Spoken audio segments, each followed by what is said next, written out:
সব সময় আল্লাহর কাছে এই দোয়াটা যেন আমরা করি, আল্লাহ কিয়ামতের দিন তুমি আমার হিসাব নিও না, আল্লাহ তুমি আমার বিচার বসিও না, আল্লাহ তুমি দয়া করে আমারে মাফ করে দিও।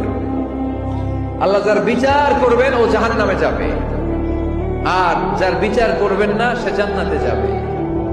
আল্লাহ যদি বিচার করে আর পাই টু পাই হিসাব নেয়, নামাজ পড়লি না কেন, রোজা রাখলি না কেন, মিথ্যা বললি কেন, খাদ্যে ভেজাল দিলি কেন, মাছে ফরমালিন দিলি কেন, যৌতুক খাইলি কেন, ঘুষ খাইলি কেন, উল্টাপাল্টা করলি কেন, জিনা করলি কেন, একটার পর একটা প্রশ্ন বানে যদি সেই ভয়ঙ্কর দিনে আল্লাহ আমাদেরকে জর্জরিত করে, আমাদের কোন উত্তর আছে? সেদিন আমাদের বাঁচার কোন উপায় আছে? তাই আমরা সবাই আল্লাহর কাছে দোয়া করবো, আল্লাহ কোনো বিচার টিচার মানি না, কোনো বিচার করতে পারবো না, দয়া করবা। কথা কয় না? কি করবে? এবার আওয়াজ করে বলেন, বিচার চান না দয়া চান?